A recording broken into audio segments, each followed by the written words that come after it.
मरने से ठीक पहले उस औरत को पता चला कि जब उसकी जान खतरे में थी, तब उसे खून डोनेट करने वाला मैं ही था। उसे प्रोटेक्ट करने के लिए शेन फैमिली का सारा गुनाह अपने सिर लेने वाला भी मैं ही था। अपना दिल निकाल कर उससे प्यार करने और उसे सेफ रखने वाला मर्द, वो भी मैं ही था। और जिसे वो अपने दिल में वाइट मूनलाइट समझती थी, उसने अपने ही बेस्ट फ्रेंड्स के साथ मिलकर उसके परिवार को बर्बाद कर दिया था। उसी रात वो औरत रीबॉर्न हो गई, ठीक 3 साल पीछे, जब उसकी ज़बरदस्ती शादी हुई थी। और इस वक्त बाई निंगबिंग बस उसी से माफ़ी मांगना चाहती थी जिसे उसने 6 साल तक गलत समझा। इसी बीच आसमान में जोर से बिजली कड़कने लगी और मूसलाधार बारिश शुरू हो गई। मैं बारिश में घुटनों के बल सजा के तौर पर बैठा था, सिर्फ इसलिए क्योंकि मैंने उसके वाइट मूनलाइट द्वारा दिया गया गिफ्ट फेंक दिया था। उसने मुझे पूरे दिन बाहर घुटनों पर बैठने की सजा दी। पिछले 3 सालों से वो हमेशा मेरे साथ ठंडे बर्ताव करती आई थी।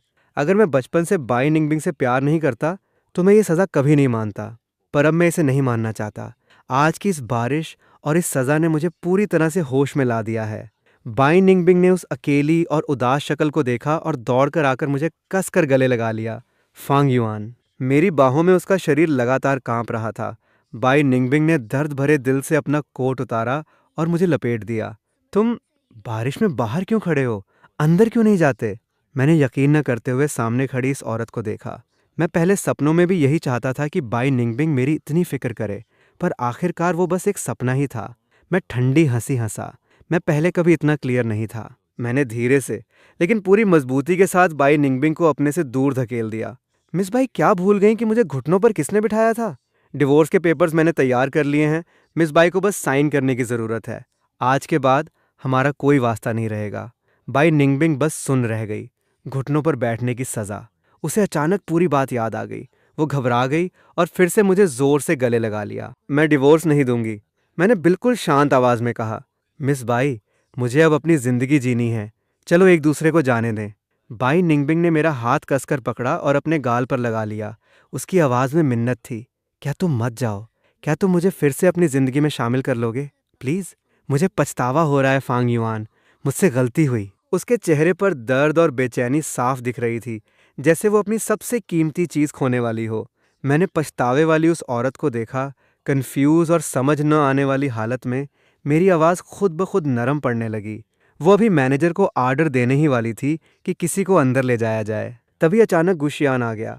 आंगन में एक दूसरे को कसकर गले लगाए दोनों लोगों को देखकर उसका चेहरा थोड़ा बदल गया और वो ज़बरदस्ती की मुस्कान के साथ तेज़ी से पास आया। भैया, निंगबिंग सिस्टर, आप दोनों आखिरकार मान गए। मैंने तो कहा था निंगबिंग सिस्टर समझदार हैं, वो मेरी वजह से अपने भैया से ठंडा बर्ताव नहीं करेंगी।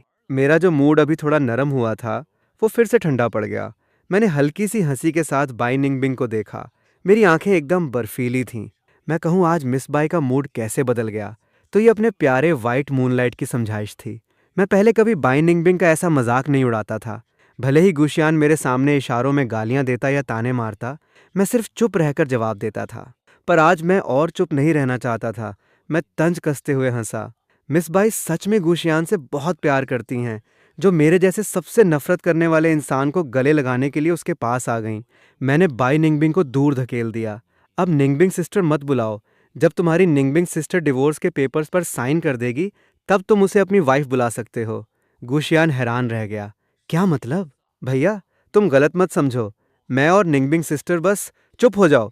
बाई निंगबिंग ने गुस्से में चिल्लाकर गुशियान की बात काट दी और मेरे छुड़ाने की कोशिश करने के बावजूद उसने और मैनेजर ने ज़बरदस्ती मुझे पकड़कर घर के अंदर कर लिया और गुशियान के सामने मुख्य दरवाज़ा ज़ोर से बंद कर दिया। वो थोड़ी देर हैरानी से देखता रहा और फिर धीरे से अपने माथे पर शिकन डालने लगा। ये सब हुआ क्या? पुरानी हवेली में बाई निंगबिंग ने मुझे नरम बिस्तर पर दबोच लिया। मेरे भीगे बालों से तकिया गीला हो रहा था। बाई निंगबिंग, तुम आखिर करना क्या चाहती हो? औरत झंपते हुए घबराहट में सफाई देने लगी। मैं बस तुम्हारे कपड़े बदलने में मदद करना चाहती थी। तुम भीग गए हो। मैंने गहरी सांस ली। मैं खुद कर लूंगा। मिस बाई को तकलीफ करने की जरूरत नहीं। मैंने उसे दूर किया, उठा, साफ कपड़े उठाए और बाथरूम में चला गया। बाई निंगबिंग बिस्तर के किनारे पर बैठ गई, जैसे कोई छूटा हुआ पालतू जानवर हो, और बड़ी उम्मीद से बाथरूम के दरवाजे को देखने लगी। अपने मालिक के बाहर आने का इंतजार करते हुए गर्म पानी ने मेरे शरीर की ठंडक तो धो दी, पर मेरे ठंडे दिल को नहीं धो सका। मुझे अचानक बहुत थकान महसूस हुई। तभी बाथरूम के दरवाजे पर दस्तक हुई। बाई निंगबिंग बाहर से दरवाज़ा खुरच रही थी और लगातार आवाज़ें लगा रही थी। फांग युआन, तुम नहा लिए क्या?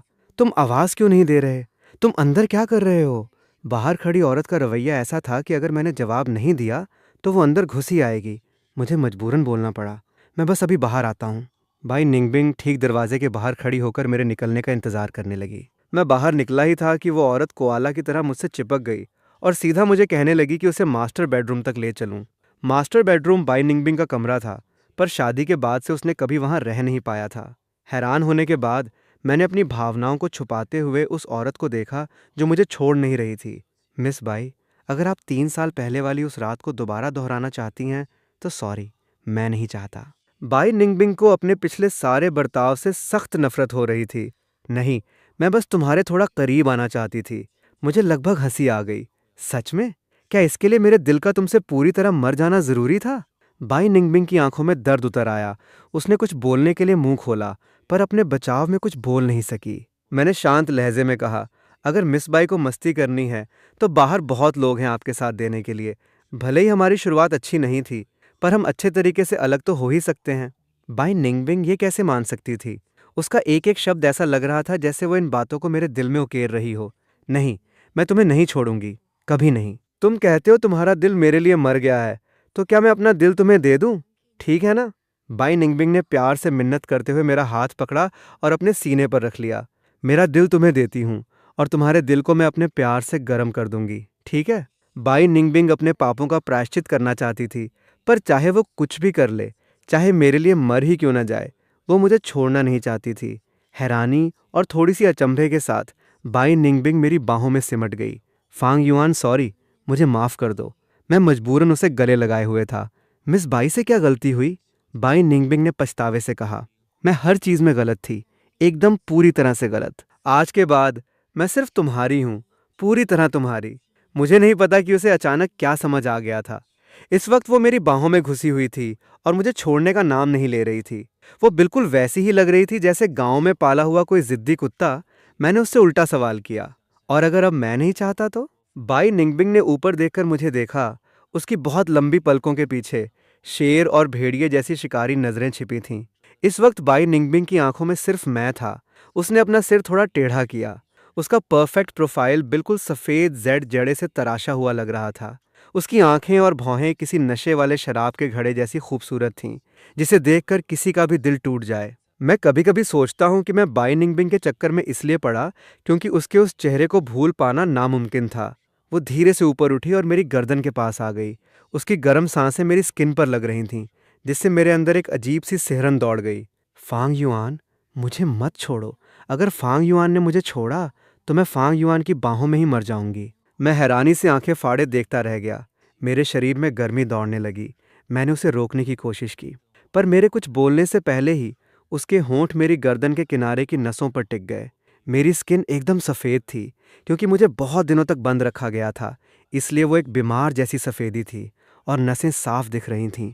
और वो औरत इंच इंच बिल्कुल धीरे धीरे और प्यार से चूम रही थी। मेरा शरीर कांपने लगा। बाई निंगबिंग कभी मेरी सबसे बड़ी चाहत थी, और अब मैं उसे बिल्कुल नहीं चाहता था। अभी कुछ देर पहले गुशियान की कही बातें मेरे कानों में गूंज रही थीं।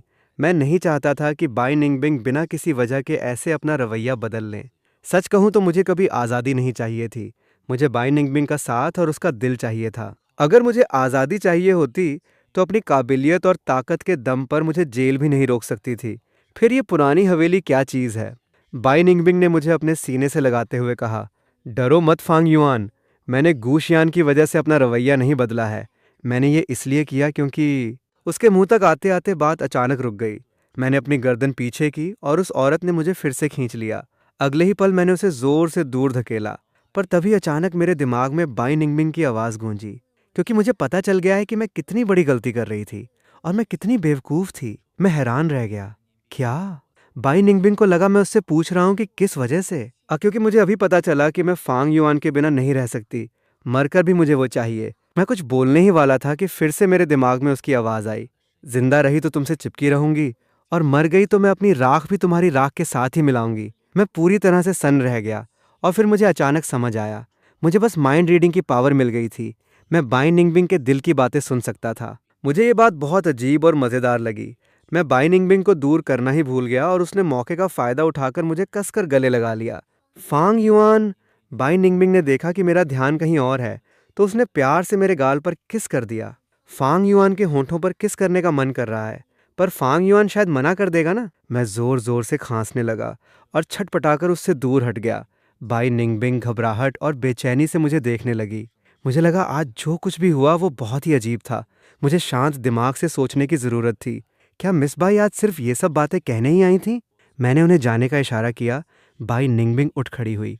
मैं तुम्हें घर ले जाने आई हूँ, मैंने माथे पर शिकन डालते हुए जवाब दिया। जिंग युआन, क्या हम जिंग युआन चलें? मैं तुम्हें लेने आई हूँ, मुझे आने में बहुत देर हो गई, सॉरी। बाई निंगबिंग ने धीमी आवाज में माफी मांगी। मैं चुपचाप उसे देखता रहा। आज हो क्या रहा है? एक के बाद एक अजीबोगरीब चीजें हो रही हैं। क्या बाई निंगबिंग के अंदर कोई भूत आ गया है, या मैं पागल हो गया हूँ? क्या मिस बाई को अपनी ये बातें मजाकिया नहीं लगती? 2.5 साल हो गए, सिर्फ देर नहीं हुई है। मैं जितना ज्यादा शांत और बेपरवाह होता, बाई निंगबिंग उतनी ही ज्यादा घबराती और डरती। क्या मैं अब उससे प्यार नहीं करता? इस एक सोच ने ही बाई निंगबिंग के अंदर बेचैनी पैदा कर दी और उसके दिमाग में अनगिनत पागलपन वाले ख्याल आने लगे। उसे मुझे रोक कर रखना है, चाहे इसके लिए उसे कुछ भी करना पड़े। उसका पागलपन, उसकी जिद, उसका प्यार और नफरत, चाहे मैं चाहूं या न चाहूं, वो मुझे सब कुछ देगी, क्योंकि वो जानती है कि ये चीजें वो किसी और को नहीं देगी। पिछले जन्म में गुशियान को भी ये कभी नहीं मिला था। सच जानने के बाद बाई निंगबिंग ने गुशियान के ऊपर से अपना व्हाइट मूनलाइट वाला चश्मा उतार फेंका और उसे अचानक एहसास हुआ कि वो उससे प्यार नहीं करती। उसके परिवार के सख्त नियम थे। उसे पता था कि उसकी बचपन में ही सगाई हो चुकी है, इसलिए वो बचपन से गुशियान की देखभाल करती थी। उसे वो अपना छोटा भाई और भविष्य का पति दोनों समझती थी। उन दोनों के बीच का रिश्ता एक शांत तालाब जैसा था, बिल्कुल साधारण। उसका जुनून, उसकी जिंदा दिली, उसके सारे गहरे इमोशंस, ये सब सिर्फ मेरी वजह से थे। मैं ही उसकी जिंदगी था। क्या अब बहुत देर हो चुकी है? क्या मुझे माफ़ी मिल सकती है? बाई निंगबिंग ने अपनी नज़रें झुका लीं। मुझे थोड़ा सिर दर्द हो रहा था, क्योंकि मैं बारिश में भीग गया था और पुरानी हवेली में मेरी हालत अच्छी नहीं थी। मेरा शरीर पहले से काफ़ी कमज़ोर हो गया था। मुझे पक्का बुखार और सर्दी होने वाली थी। और सबसे बड़ी बात, मैं बाई निंगबिंग को इस रूप में पहली बार देख रहा था। वो गुशियान के सामने वाली बाई निंगबिंग से बिल्कुल अलग थी। मैं पहले गुशियान से बहुत जलता था, क्योंकि उसे बाई निंगबिंग का प्यार मिलता था, पर अब की बाई निंगबिंग मुझे ज़्यादा पसंद आ रही थी। मेरा सिर दर्द बढ़ता जा रहा था और मुझे चक्कर आने लगे। बाई निंगबिंग ने मेरी हालत ख़राब देखी और तुरंत मुझे अपनी बाहों में भर लिया। तुम बारिश में भीगे हो, तुम्हें बुखार हो सकता है, पहले आराम कर लो, ठीक है? उसे डर था कि मैं मना कर दूंगा, इसलिए उसने गिड़गिड़ाते हुए एक और लाइन जोड़ दी, प्लीज़, मेरी रिक्वेस्ट है। मैं उसकी बाहों में सिर रख कर लेट गया। मेरी पलकें भारी हो रही थीं। मेरा शरीर थोड़ा अलग था। मुझे दर्द कम महसूस होता था, पर जब मैं बीमार पड़ता था तो तकलीफ कई गुना बढ़ जाती थी। इसलिए मैं कभी बीमार नहीं पड़ता था, पर आज बाई निंगबिंग ने मेरे इमोशंस को बहुत हिला दिया था। वो इतनी डर गई कि उसका दिल लगभग रुक ही गया था। उसने जल्दी से मुझे कंबल ओढ़ाया और कसकर गले लगा लिया। मैं पूरा दिन बेहोश सोता रहा। अगले दिन देर रात को मेरी आंख खुली। मैं किसी की बाहों में था। बाई निंगबिंग की गर्म सांसें मेरे सिर पर लग रही थीं। एक पल के लिए मुझे लगा मैं सपना देख रहा हूँ, पर यह सपना बहुत असली था। मुझे सांस लेने में थोड़ी दिक्कत हो रही थी। मैंने धीरे से बाई निंगबिंग का हाथ हटाया, बिस्तर से उतरकर बालकनी में आ गया। मैं रेलिंग के सहारे खड़ा हो गया, बिल्कुल किसी पत्थर की मूर्ति की तरह शांत। बाई निंगबिंग ने अपनी बाहें कसकर बंद कीं, पर वो खाली थीं। वो तुरंत हड़बड़ाकर उठ गई। फांग युआन? मर्द का पतला और कमजोर सा साया उसकी आंखों के सामने था। ऐसा लग रहा था जैसे वो चांदनी में कहीं दूर उड़कर चला जाएगा। बाई निंगबिंग ने अपना दुपट्टा उठाया और मेरे पास आकर पीछे से मुझे गले लगा लिया। उसकी आवाज़ नींद में भारी और धीमी थी। उसने अपना चेहरा मेरी गर्दन में छुपा लिया। बेबी? मैं अपनी सोच से बाहर आया और हल्के से हंस दिया। क्या मिस बाई ने किसी और को नहीं बुला लिया? पीछे से देखने में क्या मैं इतना गुशियान जैसे लगता हूँ? मैं और गुशियान सौतेले भाई थे। हमारी शक्लें बिल्कुल एक जैसी नहीं थीं, पर बाई निंगबिंग पहले हमारे पीछे से देखकर धोखा खा चुकी थी। उसने मुझे और कसकर पकड़ लिया। नहीं, मैंने गलत नहीं बुलाया। फांग युआन का नाम सिर्फ तुम्हारे लिए है। मुझे इस बात पर कोई शक नहीं था, क्योंकि बाई निंगबिंग कभी झूठ नहीं बोलती। बाई परिवार की परवरिश ही ऐसी थी। बाई निंगबिंग सिर्फ मेरे सामने ही अपनी सारी मर्यादाएं तोड़ती थीं। बाई निंगबिंग ने प्यार से कहा, चलो वापस चलकर लेट जाओ, तुम्हें हल्का बुखार है, तुम्हें अच्छे से आराम करना चाहिए। मैंने उसे थपथपाया और इशारा किया कि वो मुझे छोड़ दे, मैं आराम कर लूंगा। पर क्या मिस बाई आज यहीं रात बिताने वाली हैं? 2.5 साल पहले जब मिस बाई ने गोली खाई थी, तब आपने कसम खाई थी कि आप मेरे साथ कभी एक बिस्तर पर नहीं सोएंगी। मिस बाई, क्या आप खुद अपने ही गाल पर थप्पड़ मारने वाली हैं? इस पुरानी बात का जिक्र होते ही बाई निंगबिंग को बहुत पछतावा हुआ। उसका दिल दर्द से भर गया। वो बात तब की थी जब मेरे साथ रात बिताने के बाद अगली ही सुबह उसने गर्भ निरोधक गोली खा ली थी। पिछले जन्म में वो मेरे साथ अपने हर रिश्ते को मिटाना चाहती थी, और आज वो मेरे साथ मिलकर एक पूरी फुटबॉल टीम पैदा करना चाहती है। बाई निंगबिंग ने मेरा हाथ पकड़ा और अपने गाल पर रख लिया। नहीं, मैं अपने गाल पर थप्पड़ मारवाऊंगी, बहुत जोर से। बस तुम खुश रहो। मैंने उसे देखा और उल्टे हाथ से एक थप्पड़ जड़ दिया। मैं बाई निंगबिंग से प्यार भी करता था और नफरत भी। ये थप्पड़ उसे पड़ना ही चाहिए था। बाई निंगबिंग ने बड़े प्यार से अपना दूसरा गाल भी आगे कर दिया। एक और मारो। अगर हाथ में दर्द हो रहा है तो किसी और चीज से मार लेना। मुझे हंसी आ गई।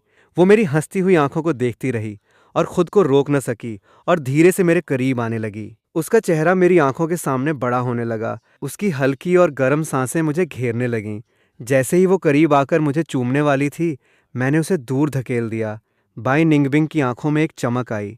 वो पीछे की तरफ 2 कदम हटी और सीधा दूसरी मंजिल से नीचे गिर गई। मैं सन्न रह गया। बाई निंगबिंग नीचे लॉन पर गिरकर बेहोश हो चुकी थी।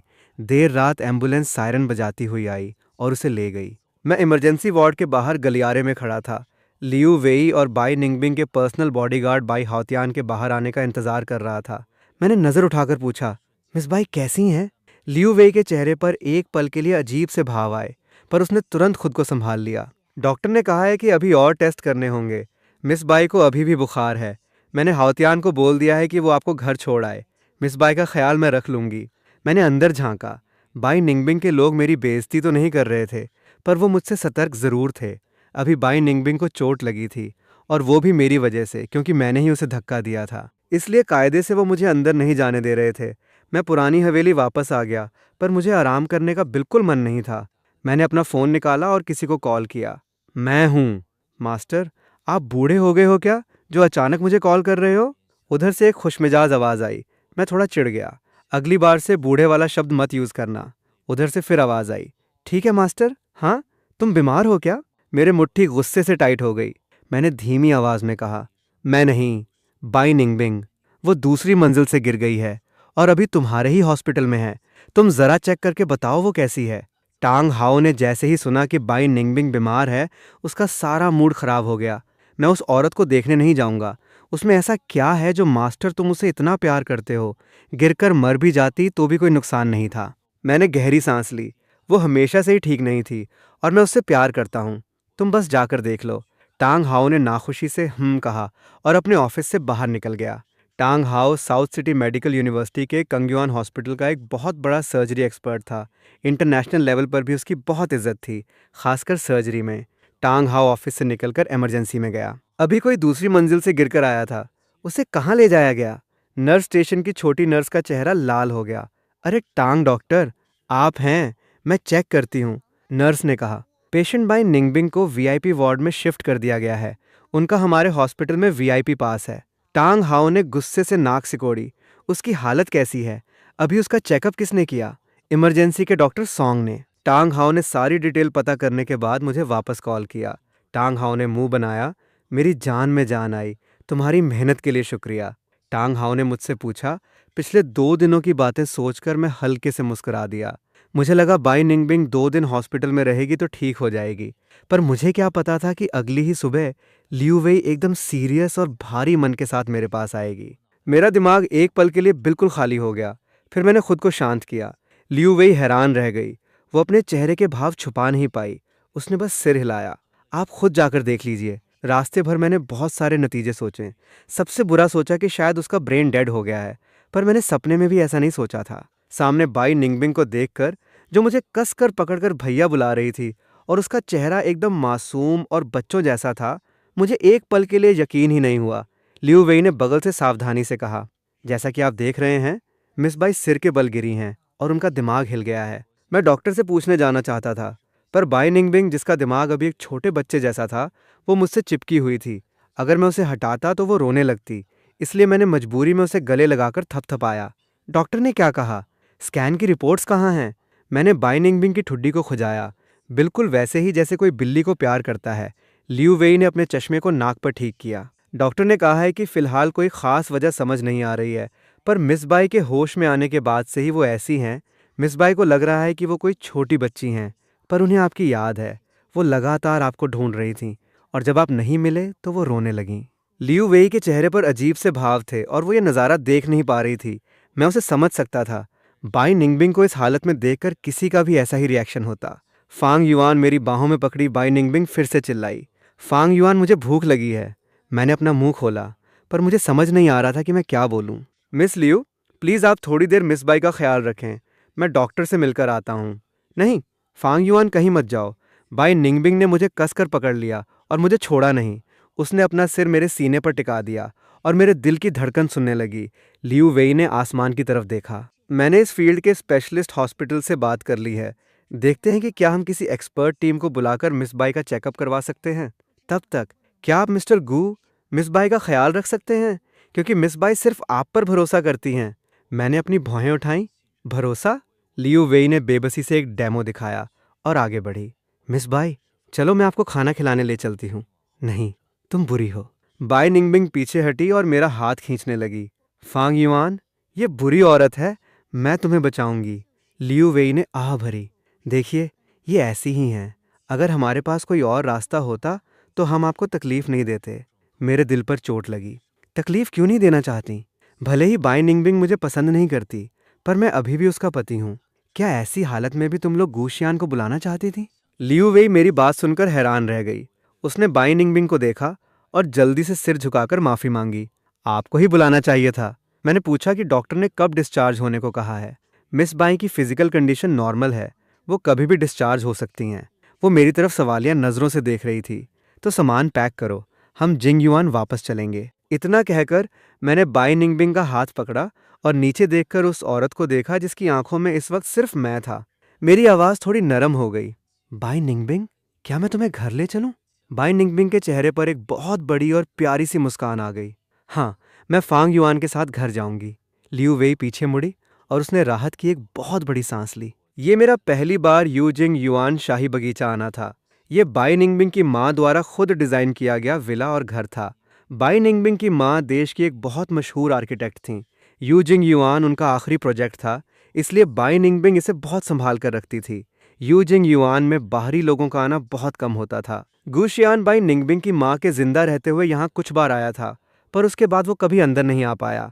और जहाँ तक मेरी बात है, मैं तो यहाँ कभी नहीं आया था। कार आराम से उस बगीचे के अंदर दाखिल हुई और करीब 10-15 मिनट बाद हम रहने वाली जगह पर पहुंचे। यूजिंग युआन एक चाइनीज स्टाइल का बगीचा था। क्लासिकल डिज़ाइन के साथ साथ इसमें मॉडर्न आइडियाज़ भी जोड़े गए थे, पर घर का स्ट्रक्चर बिल्कुल मॉडर्न और पारंपरिक आंगन कोर्टयार्ड स्टाइल का था। मैं पानी के किनारे खड़ा होकर उस इमारत को देख रहा था और मैंने एक गहरी सांस ली। बहुत दिन हो गए। यूजिंग युआन ने 5वां गोल्ड डिज़ाइन अवार्ड जीता था और उस अवार्ड की असली वजह इस घर का डिज़ाइन ही था, और वो डिज़ाइन मेरा बनाया हुआ था। फांग युआन। बाई निंगबिंग ने अजीब नज़रों से मुझे देखा। अंदर चलो ना। मैं होश में आया और हल्के से मुस्कुराया। हाँ, हमें अंदर जाना चाहिए। किसी ने पहले ही मेरा सामान पैक करके यहाँ भेज दिया था। उसमें बस कुछ कपड़े थे, कोई पर्सनल चीज़ें नहीं थीं। बाई निंगबिंग खुशी खुशी मेरा हाथ खींचकर अंदर ले गई। लियू वेई ने पहले ही किचन में बोलकर नाश्ता तैयार करवा लिया था, जो अभी अभी टेबल पर लगाया गया था। मैं इस विला की हर चीज़ को देख रहा था, जो मेरे लिए जानी पहचानी भी थी और अनजानी भी। ये मेरा बनाया हुआ पहला आर्किटेक्चर डिज़ाइन था। मैंने बाई निंगबिंग की माँ के साथ ऑनलाइन बहुत दिनों तक इस पर बात की थी। आखिर में जब अवार्ड के लिए नाम भेजने का टाइम आया, तो मैंने बाई निंगबिंग की माँ का ऑफ़र ठुकरा दिया और अपना नाम उस लिस्ट में नहीं डालने दिया। अनजानी इसलिए थी क्योंकि मैंने बनने के बाद इस यूजिंग युआन को कभी नहीं देखा था। फांग युआन, मुझे खिलाओ ना। बाई निंगबिंग ने मुझे गले लगाते हुए प्यार से कहा। मैं फांग युआन के पेट की आवाज़ सुनती हूँ कि तुम्हें भूख लगी है या नहीं। इतना कहते हुए बाई निंगबिंग झुकी और मेरे पेट पर कान लगा दिया। मुझे गुर्राने की आवाज़ आ गई। फांग युआन को भी भूख लगी है। बाई निंगबिंग सीधी खड़ी हुई। उसके चेहरे पर पक्के यकीन के भाव थे। मैं उसकी बाहों में घिरा हुआ था। मेरी पतली कमर उसकी गर्म हथेलियों से छू रही थी। लियू वेई वहाँ रुककर हमारे साथ नाश्ता करना चाहती थी, पर बाई निंगबिंग का ये बर्ताव देखकर उसकी भूख मर गई और वो उठकर जाने लगी। मिस्टर गू, मुझे कंपनी जाकर कुछ काम निपटाना है। लियू वेई ने अपना विजिटिंग कार्ड आगे बढ़ाया। ये मेरा नंबर है, कोई भी काम हो तो मुझे कॉल कर लीजिएगा। या जिंग युआन के स्टाफ को बोल दीजिएगा। मैंने एक नज़र डाली। मैं समझ गया। तुम्हारी मेहनत के लिए शुक्रिया। लियू वेई ने अपनी भौहें उठाईं, कार्ड वापस रखा, आखिरी बार बाई निंगबिंग को देखा और तेजी से मुड़कर चली गई। बाई निंगबिंग को खाना खिलाने के बाद मैंने स्टाफ को बुलाया और ऊपर जाकर नहाने, कपड़े बदलने और आराम करने के लिए कहा। पर बाई निंगबिंग ने मुझे कस कर पकड़ लिया और छोड़ा ही नहीं। मुझे फांग युआन के साथ जाना है, मैंने प्यार से समझाया। मैं लड़का हूं और तुम लड़की हो, हम साथ नहीं जा सकते। बाई निंगबिंग ने अपना मुंह बना लिया और रोने जैसी शक्ल बना ली। पर मैं और फांग युआन बचपन से मंगेतर हैं, मंगेतर साथ जा सकते हैं। मेरी आंखों में एक चमक आई। तुम्हें यह कैसे पता? मम्मी ने बताया था। औरत ने गर्व से अपना चेहरा ऊपर उठाया। मैंने अचानक बाई निंगबिंग से पूछा, क्या तुम सच में पागल हो गई हो? उसने अपना सिर टेढ़ा किया और एकदम कंफ्यूज हो गई। क्या? और उसने अपने मन में बोला, निंगबिंग पागल नहीं है, निंगबिंग एक्टिंग कर रही है, नहीं तो फांग युआन गले नहीं लगाएगा। फांग युआन तुमसे बहुत प्यार करता है। मैंने उस औरत के दिल की बात सुन ली। ओह, तो ये बात है। मुझे पता था कि गिरकर कोई इतना पागल कैसे हो सकता है। मेरे सामने खड़ी औरत किसी छोटी सी बिल्ली की तरह मेरे सीने पर अपना चेहरा रगड़ रही थी, इधर उधर हो रही थी। मैंने बेरुखी से बाई निंगबिंग का चेहरा अपने हाथों में लिया और उसे थोड़ा दूर किया। मेरी आंखों में कई सवाल थे। चूंकि वो एक्टिंग करना चाहती है तो उसे आखिर तक एक्टिंग करने दो। मैंने बाई निंगबिंग की ठुड्डी को अपनी उंगली से ऊपर उठाया। हाँ, निंगबिंग पागल नहीं है, निंगबिंग सबसे समझदार है। बाई निंगबिंग तुरंत खुश होकर गाना गाने लगी। फांग युआन, मुझे प्यार करो, मैं फांग युआन को प्यार करूंगी। इतना कहते हुए उसने मेरे गालों पर हाथ फेरा। उसकी उंगलियां थोड़ी कांप रही थीं। मैंने नीचे देखते हुए उसे देखा और धीरे से उसके हाथों को पकड़कर अपने गालों पर रख लिया। तुम कांप क्यों रही हो? ठंड लग रही है क्या? मर्द की आवाज़ बहुत प्यारी और शांत थी, जिसकी बाई निंगबिंग दिन रात ख्वाहिश रखती थी। हाँ, बाई निंगबिंग मौके का फ़ायदा उठाकर मेरी बाहों में आ गई और मुझे कसकर पकड़ लिया। बिल्कुल नहीं छोड़ा। मैंने पिछली रात भर नहीं सोया था, पर बाई निंगबिंग ने मुझे ऐसे गले लगाकर रखा था कि मुझे अचानक बहुत सुकून महसूस हुआ। हम दोनों सोफे पर एक दूसरे से चिपक कर सो गए। बाई निंगबिंग मेरी लंबी और शांत सांसें सुन रही थीं। उसकी आंखों में खुशी की चमक थी। अगर मुझे पहले पता होता कि पागल बनने का एक्ट इतना काम करेगा, तो मैं 2 दिन पहले से ही एक्टिंग शुरू कर देती। बाई निंगबिंग ने अपना दिमाग शांत किया और मुझे गले लगाकर सो गई। गुशियान पुरानी हवेली में गया और जब उसे पता चला कि मैं वहां नहीं हूं, तो वो हैरान रह गया। वो कहाँ गया है? मिस्टर गू, मिस बाई के साथ यू जिंग युआन वापस चले गए हैं। नौकर ने उसे देखा और कहा, कल ही चले गए। गुशियान को यकीन नहीं हुआ और वो चिल्लाते हुए बोला, ये कैसे हो सकता है? निंगबिंग सिस्टर उसे यू जिंग युआन कैसे ले जा सकती हैं? मिस्टर गू का यू जिंग युआन में रहना बिल्कुल नॉर्मल बात है। वो और मिस बाई शादीशुदा पति पत्नी है, तो वो वहां क्यों नहीं जा सकते? नौकर ने उल्टा सवाल किया। पुरानी हवेली में पिछले 2.5 सालों से मैंने हमेशा अपना प्रोफाइल लो रखा और कभी इन नौकरों को परेशान नहीं किया। इसलिए ये नौकर मुझे काफ़ी पसंद करते थे, भले ही मुझे हमेशा इग्नोर किया गया हो। गुशियान ने उस नौकर को घूर कर देखा और तुरंत मुड़कर यू जिंग युआन जाने के लिए गाड़ी में बैठ गया। यू जिंग युआन बाई निंगबिंग के लिए क्या मायने रखता है, ये वो अच्छे से जानता था। गुशियान बचपन में सिर्फ कुछ बार ही यू जिंग युआन आया था। बाई निंगबिंग की माँ की डेथ के बाद वो कभी अंदर नहीं आ पाया था। और अब जब उसे पता चला कि मैं यू जिंग युआन में रह रहा हूँ, तो वो ये सोचकर पागल हो रहा था कि वहाँ मेरा राज कैसे चल सकता है। यू जिंग युआन के अंदर बाई निंगबिंग मुझे परेशान कर रही थी कि हम दोनों साथ में स्विमिंग करें और पानी में खेलें। औरत ने आउटडोर पूल की तरफ इशारा किया। उसने खुद से ही अपना स्विमसूट पहन लिया था। उसकी फिटनेस, एब्स और खूबसूरत गर्दन देखकर किसी का भी खून खौल उठे, पर वो ज्यादा ओवर नहीं लग रही थी। बाई निंगबिंग ने जानबूझकर अपने स्विमसूट को थोड़ा नीचे खींच लिया और मेरे सामने इठलाते हुए घूमने लगी। मैंने हल्की सी मुस्कान के साथ उसे देखा। नहीं खेलना। बाई निंगबिंग फिर से मेरे पास आई और मुझे खींचकर पूल के किनारे ले जाने लगी। चलो ना खेलते हैं, प्लीज। मुझे जबरदस्ती पानी में खींच लिया गया। तुम्हारे कपड़े किसने बदले? मैं तो बस नीचे लिविंग रूम में टांग हाउस से फोन पर बात कर रहा था और पलक झपकते ही तुमने शॉर्ट्स पहन लिए। बाई निंगबिंग ने एक मासूम सा चेहरा बनाया और हाथ से बगल में खड़े इंसान की तरफ इशारा किया। बाई हाउतियान एकदम चुप था। जब से बाई निंगबिंग ने पागल होने का नाटक शुरू किया था, उसकी जिंदगी नर्क हो गई थी। ये तो आपने खुद ही बदले हैं। मैंने काले पड़े और झल्लाए हुए बाई हाउतियान को देखा और मेरी हंसी और तेज हो गई। ओह, तो हाउतियान ने तुम्हारे कपड़े बदले। ठीक है, फिर थोड़ी देर खेल लेते हैं। बाई निंगबिंग ने जानबूझकर हाथ से पानी उछाला और मेरे ऊपर डाल दिया। पानी की बूंदें मेरे गाल पर गिरीं। मैंने उसे थोड़ा डांटते हुए देखा। बाई निंगबिंग मुझे एकटक देखती रह गई, जैसे वो मेरे प्यार में पागल हो गई हो। मुझे ये देखकर हंसी भी आई और दिल में थोड़ा दर्द भी हुआ। 2.5 साल पहले बाई निंगबिंग ने मुझे कभी प्यार से नहीं देखा था। इस बार चाहे वजह कुछ भी हो, मैं सच जानना चाहता था। फांग युआन बहुत हैंडसम लग रहा है, बिल्कुल किसी हीरो की तरह। बाई निंगबिंग मेरे करीब आकर मुझे गले लगा लिया और प्यार से मेरी तरफ देखने लगी। उसकी आंखों में तारे चमक रहे थे। मैंने अपने दिल की बात कह दी। निंगबिंग भी बहुत खूबसूरत है।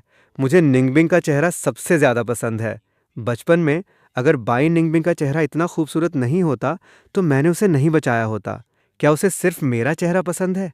क्या मेरा शरीर पसंद नहीं? मैंने फिर से उसके दिल की बात सुनी और उसी टाइम मैंने देखा कि उसने खांसने का नाटक किया और अपनी स्विमिंग और सेक्सी बॉडी फ्लॉन्ट करने लगी। मुझे देखो बेबी, मुझे देखो। मैंने झल्लाहट में अपना भीगा हुआ शर्ट उतारा और साइड में फेंक दिया। मैंने अंदर सिर्फ एक सिंपल शॉर्ट्स पहने हुए थे और मैंने बाई निंगबिंग की तरफ हाथ बढ़ाया। बाई निंगबिंग मेरे पास आई और मुझे गले लगा लिया। वो मुझे चूमने ही वाली थी। तभी बाई हाउतियान वहां आ गया। मिस्टर गुशियान मेन गेट पर है। गुशियान का नाम सुनते ही बाई निंगबिंग ने अनजाने में मुझे और कसकर पकड़ लिया और मुझे अपनी बाहों में छुपाने लगी। उसे अंदर आने दो। तुम बाई निंगबिंग को ऊपर ले जाओ और उस पर नज़र रखो। उसे नीचे मत आने देना। मैंने बाई निंगबिंग के कान को हल्के से मसला और जाने के लिए मुड़ा, पर उसने मेरी कमर पकड़ ली और मुझे जाने नहीं दिया। मुझे मजबूरन मुड़कर उसे मनाना पड़ा। मैं बस मेहमान से मिलकर आता हूँ, फिर हम खेलेंगे, ठीक है? बाई निंगबिंग मुझे कैसे जाने देती।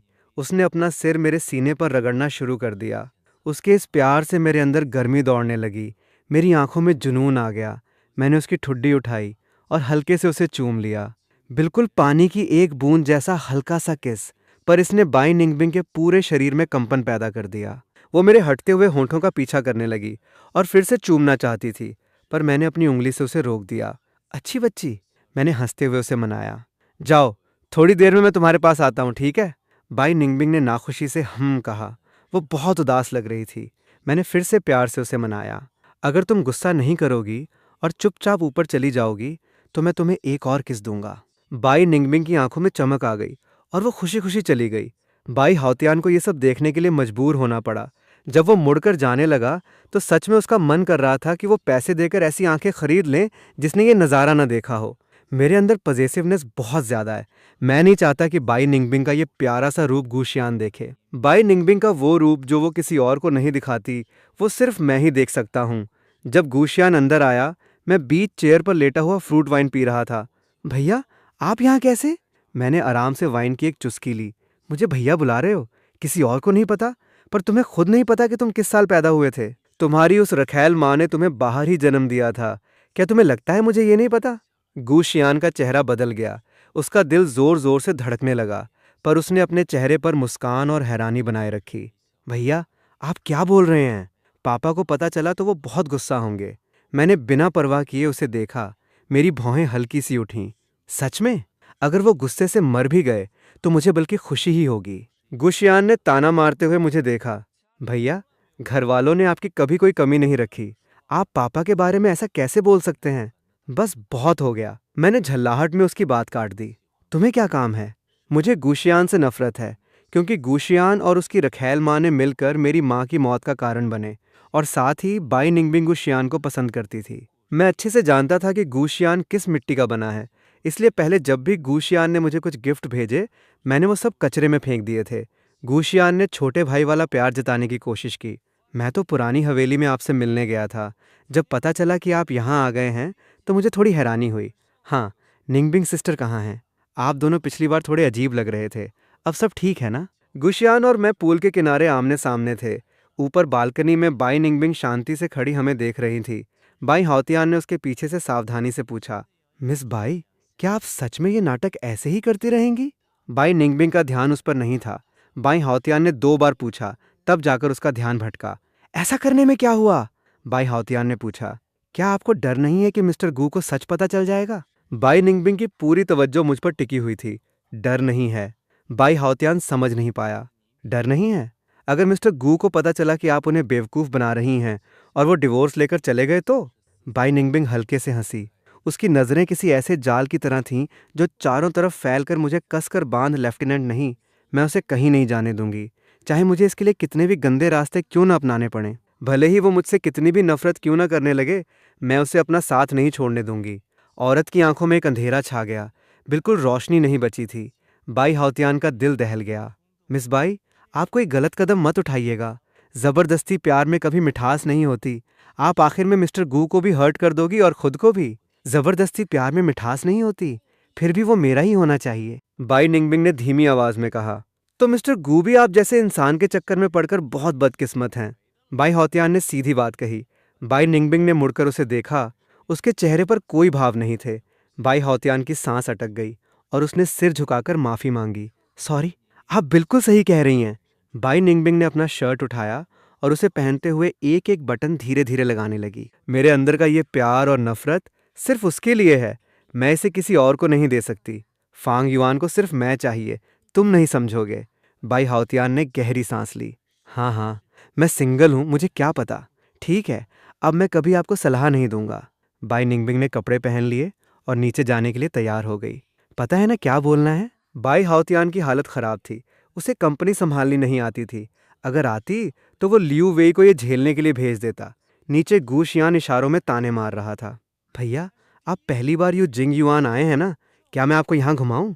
निंगबिंग सिस्टर आ गई, मुझे लगा आप घर पर नहीं हैं। भैया, आपने भी नहीं बताया और मुझे ऐसे ही खड़ा रखा। गुशियान ने बात बदली और शिकायत भरे लहजे में कहा। मैंने मुंह बनाया और सिर घुमाकर दूसरी तरफ देखा। बाई निंगबिंग के कपड़े देखकर मेरा मूड थोड़ा ठीक हुआ। बाई निंगबिंग मेरा चेहरा देखते ही समझ गई कि मैं गुस्से में हूँ। वो आकर मेरे बगल में बैठ गई, प्यार से मेरे सिर को सहलाया और मेरे बगल में बैठ गई। उसने शुरू से अंत तक गुशियान की तरफ एक नज़र भी नहीं देखा। गुशियान के चेहरे की झूठी हंसी गायब हो गई। उसकी आंखों में हैरानी और शक था। निंगबिंग सिस्टर, आपको क्या हुआ? आप बहुत थकी हुई लग रही हैं। क्या मेरे भैया ने कुछ किया? आह, निंगबिंग सिस्टर, मेरे भैया का स्वभाव ही ऐसा है। भले ही वो कभी कभी आपको गुस्सा दिलाते हो, पर आखिर आप दोनों की शादी हो चुकी है। अगर निंगबिंग सिस्टर मेरे साथ जितना प्यार से पेश आती हैं, उसका आधा भी भैया के साथ करें, तो भैया बिल्कुल सुधर जाएंगे। गूशियान की आवाज़ बहुत ही प्यारी और धीमी थी, पर उसकी एक एक बात निशाने पर लग रही थी। पहले उसने कहा कि मैं बाई निंगबिंग को हमेशा परेशान करता हूँ। फिर बोला कि हमारी शादी मेरे किसी झांसे और एक रात के रिश्ते की वजह से हुई थी। आखिर में उसने मेरे और बाई निंगबिंग के रिश्ते पर ताना मारा। वो अपनी शान दिखा रहा था और मेरे दिल पर वार कर रहा था। मैं ठंडी हंसी हंसा। सच में? तुम खुद को कुछ ज्यादा ही समझदार समझते हो। मेरे और बाई निंगबिंग के बीच चाहे जो भी हो, वो हमारा निजी मामला है, तुमसे मतलब नहीं। इतना कहकर मैंने बाई निंगबिंग की ठुड्डी उठाई और उसे चूमने लगा। गूशियान की सांस अटक गई। वो आंखें फाड़कर हम दोनों को गले मिलते हुए देख रहा था, पर सबसे ज्यादा हैरानी उसे इस बात की थी कि बाई निंगबिंग ने कोई रिएक्शन नहीं दिया। ये कैसे हो सकता है? बाई निंगबिंग तो हमेशा उससे नफरत करती थी। वो कभी पुरानी हवेली में रुकती भी नहीं थी, तो वो मुझे उसे चूमने कैसे दे सकती है? बाई निंगबिंग ने रिएक्ट क्यों नहीं किया? उसका रिएक्शन इतना स्ट्रांग था कि वो लगभग अपना पागलपन का नाटक तोड़ ही देने वाली थी। मैंने तो बस एक बार चूमने का सोचा था, पर मैंने बाई निंगबिंग को बहुत दिनों से नहीं चूमा था। मैं बाई निंगबिंग से प्यार करता था, उसकी रूह से भी और उसके शरीर से भी। मैंने कभी अपने प्यार को छुपाया नहीं था। अगर मैं बाई निंगबिंग की फीलिंग्स का ख्याल नहीं रखता, तो पिछले 2.5 सालों में मैं उसे कई बार नशे की दवा देकर उसके साथ सो सकता था। शायद ज्यादा टाइम साथ बिताने से वो मुझसे कभी अलग नहीं हो पाती। पर मेरे अहंकार ने मुझे हमेशा रोका।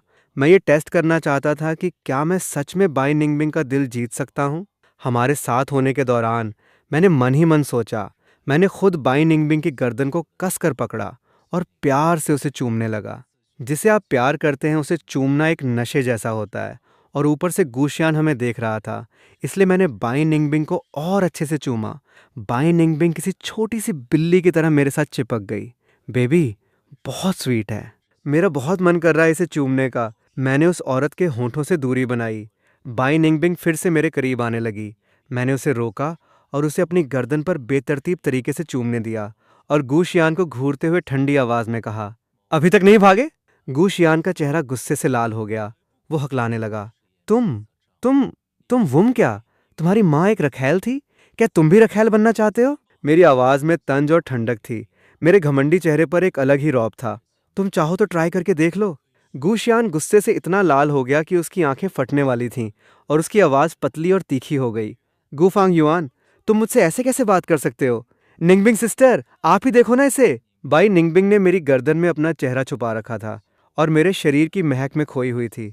उसे गूशियान की पड़ी ही नहीं थी। फांग युआन मुझे चूम रहा है। मैंने उस औरत की ठुड्डी उठाकर एक और किस किया। वो उसमें पूरी तरह खो गई। चलो कमरे में चलते हैं। बाई निंगबिंग की आंखें चमक उठीं और उसने तेजी से सिर हिलाया। गूशियान हैरानी से देखता रह गया जब मैंने बाई निंगबिंग को गोद में उठाया और वहां से ले गया। ये सब बहुत अजीब था। गुफांग युआन ने बाई निंगबिंग को कौन सा जादू पिला दिया है? बाई निंगबिंग का मुझे इग्नोर करने का कोई मतलब नहीं बनता।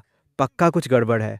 गूशियान ने माथे पर शिकन डाली और वहां से निकलते हुए लियू वेई को कॉल लगाया। मिस लियू, मैं शियान बोल रहा हूँ। मैंने सुना है निंगबिंग सिस्टर बीमार हैं। क्या ये सच है? गुशियान ने टटोलते हुए पूछा। गुशियान को सारी औरतें सिर आंखों पर बिठाती थीं। उसे राजकुमार की तरह ट्रीट किया जाता था। ये सिर्फ उसके चेहरे और रुतबे की वजह से नहीं था, बल्कि वो थोड़ा चालाक भी था और औरतों का मन पढ़ना जानता था। लियूवे को लगा कि शायद गूशियान को बाई निंगबिंग के सीढ़ियों से गिरने और पागल होने का नाटक करने वाली बात पता चल गई है। वो कुछ पल हैरान रही, फिर बोली, मिस्टर गू, आप ऐसा क्यों पूछ रहे हैं?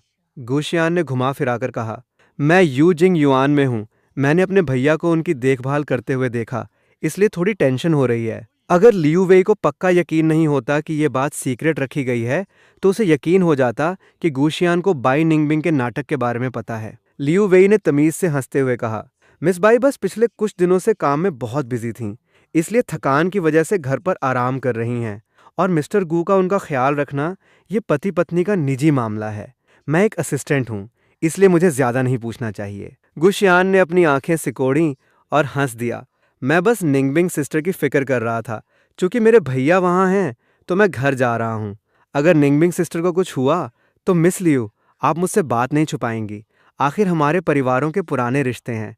भले ही निंगबिंग सिस्टर और मेरी शादी नहीं हो सकती, पर खैर, अब इन बातों का कोई फायदा नहीं। मैं आपको डिस्टर्ब नहीं करता। बाय। गुशियान ने फोन काटा। उसका चेहरा बर्फ जैसा ठंडा था और वो गाड़ी में बैठकर चला गया। अच्छी बात यह थी कि यूजिंग युआन में उसके भी कुछ जासूस थे। जब वो वापस गु मेंशन पहुंचा तो शिया सीकी उसकी माँ अपना मेकअप करवा रही थी। वो 40 साल से ऊपर की थी, पर उसने खुद को इतना मेंटेन किया हुआ था कि वो गूशियान से बस थोड़ी ही बड़ी लगती थी। अगर वो तैयार होकर बाहर जाती तो लोग उसे कोई जवान लड़की ही समझते। किसी को यकीन नहीं होता कि उसका 25 साल का बेटा है। शिया सीकी ने प्यार से पूछा, तुम्हें इतना गुस्सा क्यों आ रहा है? गुफांग युआन यू जिंग युआन में शिफ्ट हो गया है और बाई निंगबिंग ने भी मुझे इग्नोर करना शुरू कर दिया है। मुझे समझ नहीं आ रहा क्या हो रहा है। गुशियान उसके बगल में बैठकर सोचने लगा। शिया सीकी हैरान रह गई। ऐसा हुआ? पर वो तो गुफांग युआन से सख्त नफरत करती थी ना? गुशियान ने माथे पर शिकन डाली। हाँ, इसलिए मुझे समझ नहीं आ रहा कि प्रॉब्लम कहाँ है। बस कुछ दिन पहले ही तो उसे घुटनों पर सजा मिली थी। मैं मजे लेने गया था और बस उसी दिन से उन दोनों के बीच सब कुछ बदल गया। शिया सीकी को इससे कोई फर्क नहीं पड़ा। तुम्हें बस कैपिटल सिटी की कुछ बड़ी लड़कियों से अच्छे रिश्ते बनाने हैं। बाई निंगबिंग की बात करें तो वो साउथ सिटी में भले ही राज करती हो, पर कैपिटल सिटी के बड़े लोगों के सामने उसकी कोई औकात नहीं है। ये देखो, ये कलर अच्छा लग रहा है ना? गुशियान ने अपने दिमाग की झल्लाहट को दबाया और नेल पेंट को देखा। अच्छा लग रहा है। पापा कहाँ हैं? शिया सीकी ने अपने नाखूनों को देखा। वो गोल्फ खेलने गए हैं। मुझे वहां जाना पसंद नहीं, इसलिए मैं नहीं गई। तभी गुयेनियन उसके पापा हंसते हुए अंदर आए। क्या पसंद नहीं है? पति देव, शिया सीकी ने बहुत ही प्यारी और नखरे वाली आवाज में कहा, आप इतनी जल्दी वापस आ गए। गुयेनियन के सामने शिया सीकी बिल्कुल एक नाजुक सी औरत बन जाती थी। उसका बेटा इतना बड़ा हो चुका था, फिर भी वो ऐसे ही नखरे करती थीं। गुयेनियन बहुत ही शरीफ और समझदार लगते थे और वो उसकी इन अदाओं पर फिदा थे। वो उससे बहुत प्यार करते थे। साउथ सिटी में दोनों को एक परफेक्ट कपल माना जाता था, पर किसी को क्या पता था कि शिया सीकी असल में एक रखैल थी जिसने अपनी ही बेस्ट फ्रेंड के पति को फंसाया था। यू जिंग युआन के अंदर मैं धीरे धीरे बाई निंगबिंग की पीठ सहला रहा था और उसे अपने से चिपके रहने दे रहा था। मेरी आंखों में ठंडक थी। बाई निंगबिंग ने मेरे मूड को भांप लिया। वो घबरा गई और उसकी आवाज़ और भी नरम हो गई। आह, फांग युआन। मैं होश में आया और उसकी तरफ देखकर मुस्कुराया। कुछ नहीं। विशियान का बर्ताव बिल्कुल उसकी रखैल माँ जैसा था, मासूम और बेचारा बनकर मर्दों को अपनी उंगलियों पर नचाना। अगर शिया सीकी नहीं होती तो मेरी माँ प्रेगनेंसी में इतना सदमा न सहती और उनकी नॉर्मल डिलीवरी न हो पाती। मुझे जन्म देने के कुछ ही देर बाद वो गुजर गईं और उनके छोड़े हुए अनगिनत प्रॉपर्टी और पैसे उस ढोंगी गुयेनियान ने शिया सीकी के नाम कर दिए। वो सब मेरी माँ का था। बड़े होने के बाद से मैं लगातार कोशिश कर रहा था कि अपनी माँ की प्रॉपर्टी वापस ले सकूं, पर मैंने गहरी सांस ली। बाई निंगबिंग को गले लगाकर अपनी आंखें बंद कर लीं। पर मेरी माँ मरते दम तक गु येनियान से प्यार करती थीं, इसलिए उस धोखेबाज ने उन्हें पट्टी पढ़ाकर एक लीगल विल बनवा ली और अपनी सारी प्रॉपर्टी उसके नाम कर दी। जो पुराने नौकर मेरी माँ की देखभाल करते थे, अब उनमें से कोई नहीं बचा। ये सारी बातें मुझे खुद छानबीन करके पता करनी पड़ी। जब से मैंने 14 साल की उम्र में खुद से कॉलेज की पढ़ाई पूरी की, मैंने अपनी ताकतें बढ़ानी शुरू की। मेरा एकमात्र मकसद अपनी माँ का हक वापस लेना था, पर प्रोग्रेस बहुत धीमी थी और ऊपर से बाई निंगबिंग मेरी ज़िंदगी में आ गई। पिछले 2.5 सालों में मैंने इसके लिए कुछ नहीं किया। मैं और मेरी माँ तांग वानवान दोनों एक जैसे थे। अगर प्यार किया तो आखिरी सांस तक। गु येनियान मेरी माँ की ज़िंदगी का सबसे बड़ा श्राप था और बाई निंगबिंग मेरा श्राप है। अच्छी बात यह है कि मुझे अब होश आ गया है, या ये कहूँ कि मैं अपने पुराने तरीकों से हार मान चुका था और अब मैं बाई निंगबिंग को पाने का कोई नया तरीका अपनाना चाहता था। मैंने आंखें खोलीं और उस औरत की आंखों में छिपे अंधेरे को देखा। मैं बाई निंगबिंग के पति वाले टाइटल को हमेशा अपने पास रखूंगा और धीरे धीरे उसे पूरी तरह अपना बना लूंगा। शुरू से लेकर अब तक मेरे दिमाग में कभी ये ख्याल नहीं आया कि मैं सच में बाई निंगबिंग को डिवोर्स दूंगा। बाई निंगबिंग ने धीमी आवाज में मुझसे पूछा, क्या तुम उस इंसान की वजह से अपसेट हो? मैंने उसके कान को हल्के से मसला। हाँ, क्योंकि मुझे उससे बहुत नफरत है। पर तुम तो पहले उससे बहुत प्यार करते थे ना। मैंने कभी ऐसा नहीं किया, बाई निंगबिंग ने एकदम पक्के लहजे में जवाब दिया और अगले ही पल मुझे कसकर गले लगा लिया। मैं उसे कभी पसंद नहीं कर सकती। मैं सिर्फ फांग युआन से प्यार करती हूँ। मैं हल्के से हंस दिया। सच में? क्या उसे देखकर तुम्हें कुछ भी याद नहीं आता? कुछ नहीं, बिल्कुल कुछ नहीं। बाई निंगबिंग ने घबराहट में मेरी तरफ देखा। मुझे कुछ याद नहीं, मुझे सिर्फ फांग युआन याद है। इस कमबख्त गुशियान को अभी खत्म कर देती हूँ। जिसने भी फांग युआन का मूड खराब किया है उसे मरना होगा। मैंने बाई निंगबिंग के दिल की बातें सुनी और मेरे होंठों पर मुस्कान आ गई। अब मैं पक्के तौर पर कह सकता था कि बाई निंगबिंग के दिल में क्या है, भले ही मुझे न पता हो कि उसमें इतनी बड़ी बदलाव कैसे आ गई। पर मैं आगे चलकर धीरे धीरे सच जान लूंगा। छोटी निंगबिंग बहुत समझदार है। मैंने उसके कपड़े खींचे और उसे अपने करीब किया और किसी बिल्ली के बच्चे की तरह उसे प्यार से चूमा।